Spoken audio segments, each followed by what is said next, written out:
Hey, this is Matt once again. Welcome back to another video. This is another paid request. This stuff for Daniel. Thanks for that. For those interested in requesting pretty much any type of videos, topics, reactions, reviews, re-reviews, commentaries, whatever it may be, feel free to send it either directly to my PayPal or join my Patreon. Both links are down below in the info box. And this is for 2 graves in the desert, 2 coins in the fountain, 2 pieces of coal stuck up my butthole, 2 pieces of cock ring stuck around my twat, waffle, bunhole, butt plug, 2 graves in the desert, one for me and one for the director of this fucking movie. Because if we're going together, motherfucker. This movie sucks. No wonder it gets like a 2.9 on IMDb. In my damn butthole, exactly like where this movie belongs. William Bowen and Michael Madsen getting an easy paycheck because they seem drunk and they're just partying. Talk to a camera like this from time to time. The first scene is them outside, one's pissing, and they're talking about Titanic. Sam Jackson wasn't in Titanic. Yes, he was. No, he wasn't. Well, everybody died. No, someone lived. How do you think the story was told? This is like an inane attempt at trying to be Tarantino with writing dialogue, and it fails on the F scale of fuck. So most of the film are these 2 people that I don't care, that I don't grow to care about. One is a guy. It's a guy and a woman. They're on the flatbed truck. Michael Madsen and William Baldwin. Michael Madsen's been in Reservoir Dogs and other Tarantino films. William Baldwin, Billy Baldwin was in Backdraft. He was in Virus with Jamie Lee Curtis. It was a Fair Game with Cindy Crawford. For those who remember who Cindy Crawford is. This guy and this girl they're tied in the back of his flatbed truck, saran wrap around them. Guy tries to untie her, gets a bit of himself. She gets the rest. And from time to time, they have a little screen where Michael Madsen and William Baldwin, while they're driving, they talk and they make fun of and they mock and they laugh. It's like, great, might be a drunken night with these 2. And the 2 leads I thought were terrible.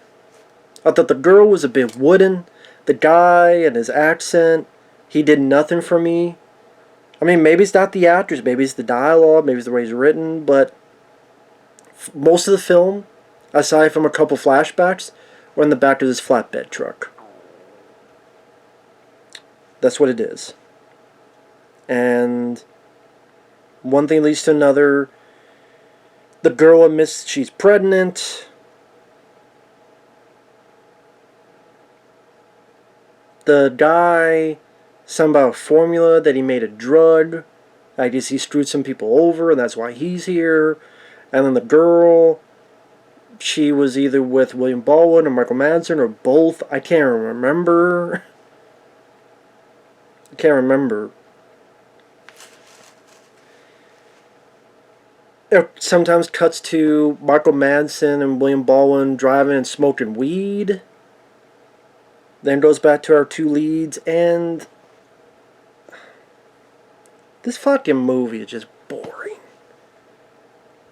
They talk about nothing. You don't get no insight. There's nothing creative or funny or entertaining rapport with the 2 characters. It's just a waste of fucking time. At one point, the truck stops. They put a dead body in there. Oh yeah, the lead guy has a phone and he's able to call multiple times, it seems. Did I miss something, or did the guy never call 911 and say, hey, can you maybe trace the call? Was that something that, did I miss something as to why they couldn't do that? Because he tries to call his brother. His brother thinks he's lying and doesn't let him talk. At one point, he's talking to a guy about you, and the guy's like, you should save your battery. Or you know what? actually waste all your battery. Just when it's wasted, so are you. Like that type of thing. I'm like, so why doesn't he waste his battery calling 911 and say, can you trace the fucking call? Wouldn't they be able to trace the call? Are they not allowed to do that? If the movie says why they can't, I apologize for missing it. It must have been some contrived bullshit matter. And a bullshit matter. And bullshit sadder. As the movie gets sadder and sadder, as well as the viewer gets sadder and sadder, as they get more and more tired watching this dull piece of plywood.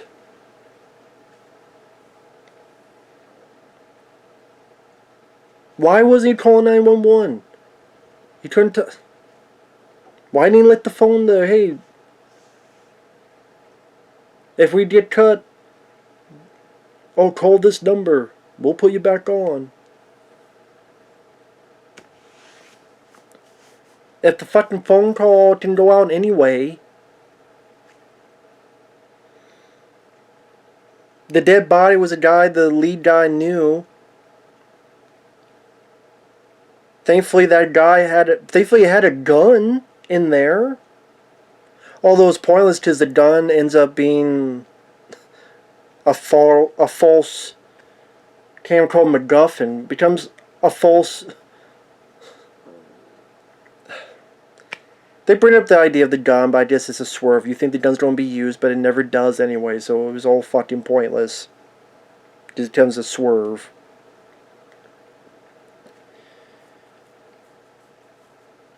So there's a backstory with Michael Madsen and William Baldwin that when they were kids, they were under the bed, and the mom was killed, and the dad, blah, blah, blah, and the dad killed himself.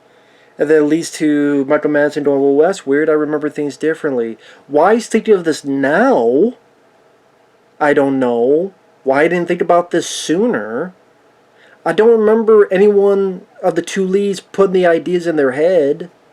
I did if they did. I must have been so bored. My mind must have been sleeping. Or maybe I completely bypassed it. I apologize. This movie would do that. It's a very slog of a movie to sit through. And I did get the idea maybe when Baldwin killed the dad, but I'm like, well, if he killed the mom, can you really blame him? I guess Michael Madsen blames him. Anyway, as they're arguing, by this point the truck has been stopped. The lead, there's a point in the film where they took him out, beat him up, put him back in, and they took the girl out. I'm guessing, then put her back in. He's bleeding. Hey, that blanket that the dead body's in, wrap that around me, so pretend to be me. I got the gun. He's listening to them argue. I just waiting for them to get closer. But then William Baldwin, as he's moving the gun around, shoots and it accidentally hits that blanket. And the lead guy dies. Not that I care, because I don't care about his character, but he dies. And that gun was pointless. And then Michael Madsen shoots Billy Baldwin. And you don't really see a lot of, you don't see blood squibs. Just kind of Billy Baldwin reacting. Then Michael Madsen goes to the truck. The girl gets fire extinguisher. And then beats him up with a fire extinguisher. You think he would blind him, get the gun, and then shoot? No. I don't know why. But I just, hey, get on top of him, smash his brains in. Which you don't see, you just see. Imagine Michael Madsen's body's like here, and then she's like, ah, ah, ah, ah. So then she's alive. She goes back. She gets to the lead guy's brother, who's there at a hospital for the mom. The girl saying that your brother really wanted to be here. Guy goes, who are you? She goes, I'm the mother of your brother's child. And then it cuts to before the lead guy died, before he wrapped himself in the blanket. She goes, I knew you were familiar. I knew you looked familiar. Then briefly it cuts to because the lead girl, I didn't even mention she's a hooker. She's an escort service. And she got pregnant. She didn't know who, but I guess she now knows, yeah, it was him. She realized it was him. He's the father of her baby. And then the movie's over. I mean, because of the situation where you're enclosed, you're claustrophobic in this one tight setting, you have a lot of work cut out for yourself. If you do well, you can maybe create some claustrophobia and some tension. This movie doesn't. Instead, it creates boredom because you have two uninteresting characters, barely in a backstory, an escort that gets pregnant, a guy who made a formula. Michael Madsen and William Baldwin look like they're just drunk. Smoked a weed, having drunk. I mean, a drunk party. You could have easily said they shot their scenes in 2 days. The one day outside, when one shoots the other, and the other look in this camera and talk. Okay, cool.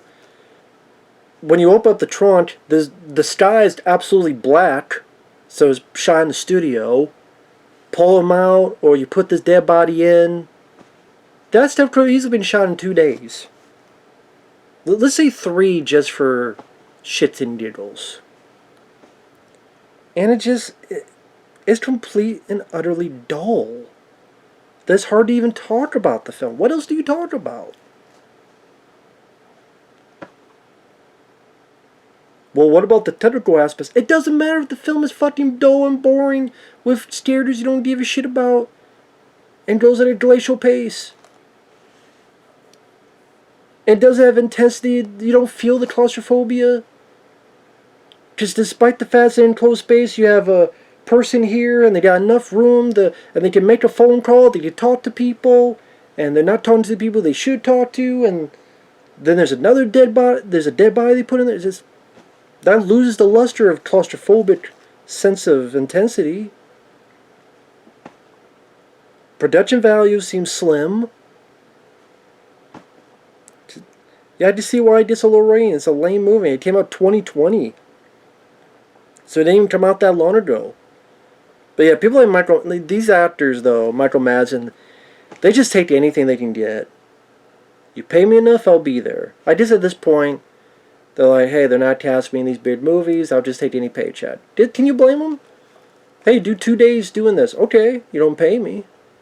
Guess I can't really blame them. But it's just, wish someone had better stuff for them to say and do and act.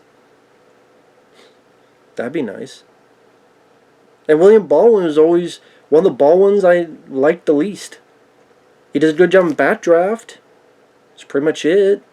He was awful in Virus. I mean, at least Stephen Baldwin. Well, hell, I would put Biodome above this. That says a lot. Alec Baldwin, I mean, I don't like him as a person, but as an actor. The Edge, good movie. Malice, he gives that great speech about, I am God. Again, may not like him as a person, but he was a good actor. Daniel Baldwin, I liked him in John Carpenter's Vampires. So, but I don't know, like Willie Billy Baldwin. Yeah, whatever. So, with that said, thanks for watching. Take care. We'll see you guys later. Bye-bye.